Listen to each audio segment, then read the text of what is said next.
আজকে একটু half KG পরিমাপ আমি খাসির মাংস আর কলিজা নিয়েছি। এটা আসলে নাভানোর জন্য রান্না করব। তো যাদের বাসায় বাচ্চা ছোট, হ্যাঁ, তারা তো অনেকে আছে, অনেক বাচ্চা ঝাল খেতে পারে ছোট হলেও, বাট নাভান কিন্তু একদমই ঝাল খেতে পারে না। তো যেসব বাচ্চা ঝাল খেতে পারে না তাদের জন্য আপনি কীভাবে মাংস রান্না করবেন আজকে আমি সেটাই। জিরা বাটা 1 চামচ পরিমাপ, 1 চামচ পরিমাপ আদা বাটা দিয়ে দিলাম। এটাও 1 চামচ রসুন বাটা, এটা হচ্ছে পেঁয়াজ বাটা 1 চামচ পরিমাপ। 3টা পেঁয়াজ কেটে নিয়েছি, পেঁয়াজের কাটাটা দেখে নেন। আর এখানে একটা রসুন ছিল, একটা বড় সাইজের রসুন, আর 3টা এরকম কাঁচামরিচ, এগুলো দিয়ে নিলাম। এখানে একটু এলাচি, দারচিনি আর তেজপাতা দিয়ে নিলাম। একটু টক দই দিয়ে নিব আমি। টক দইটা আসলে ফ্রোজেন, হ্যাঁ। এখানে আপনারা 2 চামচ পরিমাপ টক দই দিয়ে নেবেন।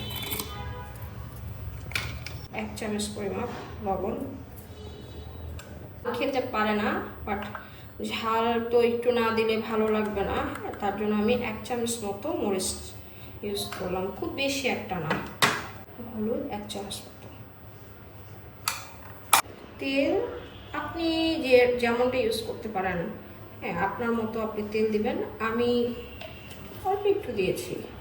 আমি ভালো করে মাংসটা ম্যারিনেট করে নিচ্ছি। তো আমার ম্যারিনেট করা শেষ। আমি ম্যারিনেট করে আধা ঘন্টা রেখে দিয়েছিলাম। তারপর এখন আমি একটু গরম পানি ঢেলে দেব। আর এই পানিটা খুব বেশি একটা দিবেন না। এই যে দেখেন আমি কি পরিমাপ দিয়েছি। এই তো আমি চুলাতে বসিয়ে দিয়েছি আর প্রেসার কুকারে দিয়েছি, এই কারণে অনেক অল্প সময়ে মাংসটা হয়ে যাবে আর মাংসটা খুব সুন্দর সফট হবে, হ্যাঁ। তো তার জন্যই প্রেসার কুকার ইউজ করতেছি।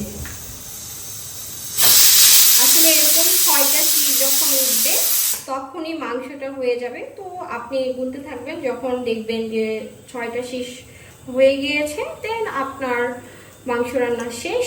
তো এভাবেই আর কি ট্রাই করে বাচ্চাকে খাওয়াতে পারেন, তাহলে দেখবেন বাচ্চা অনেক মজা করে, হ্যাঁ, মাংসটা খাইতে চাইবে। অনেকে আসলে প্রেসার কুকারের ঢাকনিটা খুলতে পারে না, তো তাদের জন্য বলছি এরকম করে যদি ভাপটা বের করে দেন, হ্যাঁ, সম্পূর্ণ ভাপটা বের করে দিবেন, দেখবেন যে এই ঢাকনিটা খুব সহজে খুলে আসে। মানে খুন্তি দিয়ে সমস্ত ভাপটা এরকম উঁচু করে বের করে দেবেন, তাহলে খুব ইজিলি এটা আপনি ঢাকনিটা খুলতে পারবেন। এই তো ওপেন হয়ে গিয়েছে, খুলে গিয়েছে ঢাকনিটা। মাংসটা একটা প্যানে ঢেলে নিব, তারপরে ফাইনাল লুক দেখাবো আপনাদেরকে। এই তো আমি ঢেলে নিয়েছি একটা প্যানে। এখন মাংসটা আমি একটু জাল করে নেব। আমি এখন একটা প্যানে ঢেলে নিয়েছি, মাংসটা একটু জাল করে নিচ্ছি। আসলে লাস্ট মোমেন্টে যদি প্যানে ঢেলে একটু জাল করা যায় তাহলে খাবারের টেস্টটা আরেকটু ভালো লাগে। আর প্রেশার কুকারে দিলে তো মাংসটা সফট হয়ে গিয়েছে, এবার ভেতরে মশলাটা প্রপারলি যাওয়ার জন্য আমি লাস্ট মোমেন্টে প্রেশার কুকার থেকে প্যানে নিয়ে এরকম একটু জাল করে নেব। আপনি কীভাবে বুঝবেন আপনার মাংস রান্নাটা শেষ? এই যে দেখেন সাইড দিয়ে তেল আসতেছে, যখনই দেখবেন তেলটা উপরে দেখে উঠে এসেছে, আপনি ধরে আপনার মাংস রান্নাটা হয়ে যাবে। অনেকে আসলে এটা বুঝে না, ভাবে যারা নতুন রান্না করছে ভাবে যে আমি কখন চুলাটা অফ করবো, আমার রান্নাটা কমপ্লিট। এই যে দেখেন, এই যে তেলটা যখন উপরের দিকে এরকম করে উঠে আসবে, মাংস থেকে একটু উঠবে, তখনই আপনি বুঝে নেবেন আপনার রান্নাটা হয়ে যাবে। এই তো তৈরি হয়ে গেল খাসির মাংস। তো আমার এই রান্নাটা কেমন লাগলো আমাকে কমেন্ট করে জানিয়ে দিবেন।